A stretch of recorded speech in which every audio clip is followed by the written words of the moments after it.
Hi, welcome back to Tea and Forget-Me-Nots, and today I'm going to be upcycling one of my favourite furniture flips ever, and that is an old wooden chair that I got for free from a local garage sale.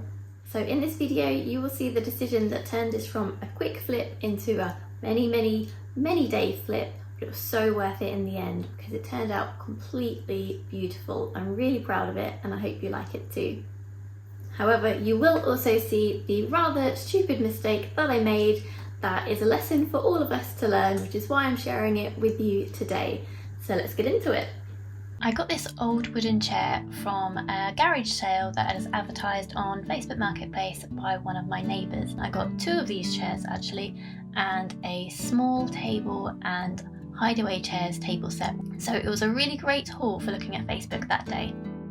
My original plan was to clean up the varnish on top of these chairs. It was quite worn and scratched off, but otherwise there was no damage and it was perfectly strong and stable. So I went into the process thinking that I would paint the chair. So I started with some 100 grit sandpaper to take off that varnish and really give it a good scuff sand. However, it was at this point that I changed my plan because I could see that beautiful wood colour underneath, and against my better judgment I thought, oh, wouldn't it be nice just to remove all of that varnish and get it back to natural wood completely? So yes, it was a good idea in that it really revamped this chair and made it look something special again, but I was not prepared for the amount of time that this would take. All in, I would estimate that I spent about 15 hours sanding this chair back to natural wood, which if I had known at the start of the process, in all honesty, I may not have made that decision. So I used a variety of different methods to sand this chair.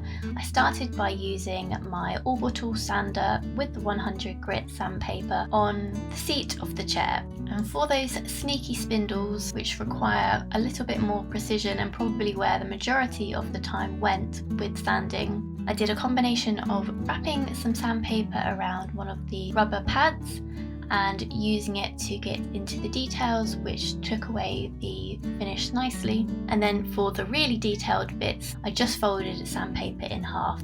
So it was quite strange to me that after so many hours of working on this chair, I was only at step 2, so this is where I cleaned the chair. I gave it a good clean with a TSB cleaner, which in this case was white lightning, just spritzing it over in a spray bottle and then wiping it back. And then to remove the TSP cleaner, I used some clean water in a separate spray bottle and with a new cloth and just made sure that there was no residue left over. But unfortunately my sanding was not finished because sometimes when you use water it raises the grain in the wood. Essentially it makes the wood grains swell and makes the surface rough again. So after all that sanding I did have to go back just quickly and do another sand with some more sandpaper to smooth it all out. So the final step was to seal that natural wood. Now you have to seal natural wood because otherwise any oils or dirt that touches it will just absorb into it. Often when you do a top coat, it can change the colour slightly or make it even darker, and I wanted to avoid that as much as possible. So to protect the wood but keep it as similar as it was, after all that hard work I used a clear coat in matte, which basically dries invisible and you wouldn't really know that I'd even done anything to it. One of the best things I did was to put the chair on these moving wheels so I could rotate it constantly as I was adding the top coat. And it won't be as a surprise to you that I broke out my furniture transfers. So I chose the transfer Lavender and Bees, which comes in 3 pieces with a bee on each section. It's really beautiful. So my plan was I didn't want to just put it on top of the seat, I wanted it to curve around the edges as well so that it looked a bit more built into the seat rather than just stuck on top. Now if you're doing a symmetrical transfer, I would advise working out where the middle is and starting there. But because I was going over the edges, I wanted to make sure that I had enough space on both sides. So I started with the left side edge, made sure that it would wrap around that nicely. So to apply the transfer, I peeled it off the backing, placed it down gently and then attached it with this squeegee, which is a great little tool because one side is like a ruler, so you can use it to apply transfers nicely, and the other side is felt, so you can use it for things like decoupage paper. Now you might see that there is a slight colour difference around the back of the image, and this is what is called the halo, and often this halo disappears when you put a top coat on it, or sometimes people sand it off as well. Now often this is the outline and the shape of the image, but in this case with the It's So Chic transfers, it's actually the entire rectangle of the transfer that has that halo, which is not something I've seen before. And this is the point where I looked at the instructions, and one of the first instructions was they recommend that you cut around the image to avoid that halo. Well, I wish I'd read the instructions because that would have been a useful thing to know before.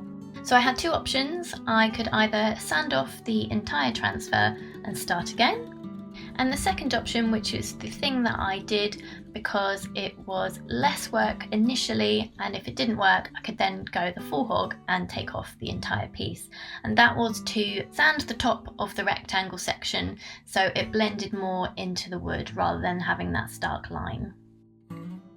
So for the two subsequent pieces of transfer, I did what I should have done in the first place and cut around the design, and I just went around the top edge of the pattern and applied it in the same way, and that worked perfectly. So I caused myself some more work, but actually it was fine in the end. And it's always a good reminder when you're trying a new product, whether it's a furniture transfer or paint, always double check the instructions, as everything does work in slightly different ways.